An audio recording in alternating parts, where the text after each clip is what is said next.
Eno. Eno spent nearly half a cycle in the healing pool.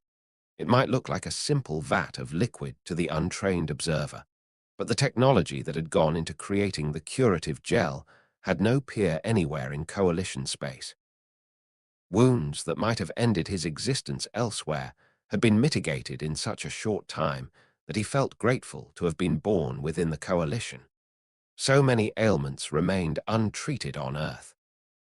If humanity could see the value of joining the coalition, instead of only fearing subjugation and loss of liberty, things would improve exponentially.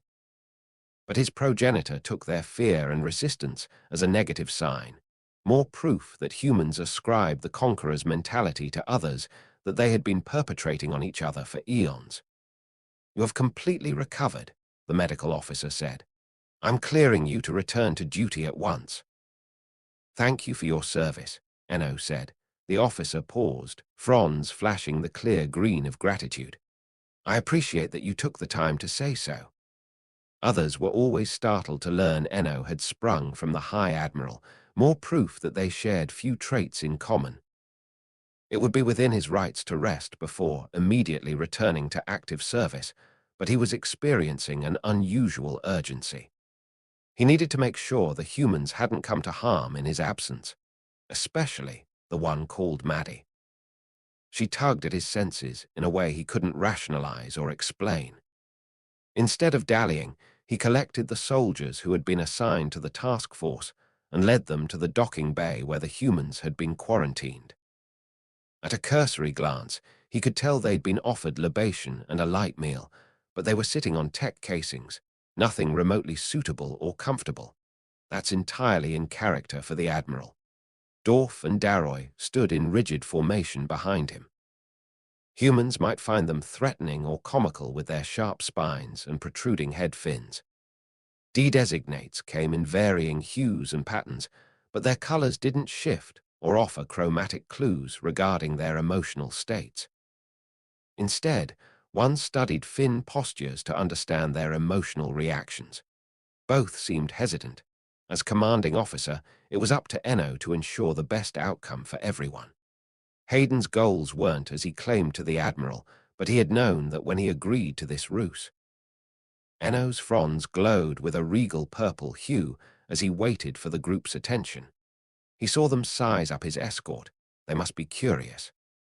The coalition had been annexing civilizations for a long time, and its denizens were incredibly diverse, in appearance if not in culture. Repurposing ensured that every citizen conformed to the same beliefs and values. Lieutenant Dorf and Private Darroy have been assigned to join our cohort. Together, we will complete the mission.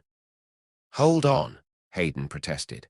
"I don't remember agreeing to external personnel."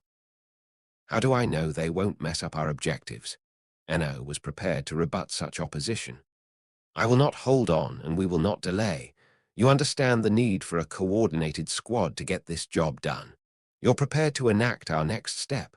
Hayden nodded in reluctant agreement. "We'll depart immediately," Eno continued. "The ship's automated systems have disabled the weapons you installed on our shuttle. I expect you to have them restored and brief Dorf and Darroy on their operation before we breach Earth's atmosphere." He entered the shuttle, knowing his new crew would follow. The shuttle was a good size, suitable for a small allotment of personnel. Humans might find some of the installations and tech configurations confusing, but they'd soon adapt. That was one trait Eno admired. Humans found ways to live, even in geographic zones that seemed viciously hostile to their occupation. "Maddie, will you do the honors?" She glanced at him, but he couldn't read her reaction to the request. "Why me?" Eno couldn't answer that question, so he deflected. "I'm asking, will you comply?" It felt like a much bigger query somehow, and he tensed, until she strode over to the console and took the pilot's position. Her acquiescence pleased him in ways he couldn't articulate, and that should have worried him deeply. Instead, he savored the thrum of pleasure as the engine fired.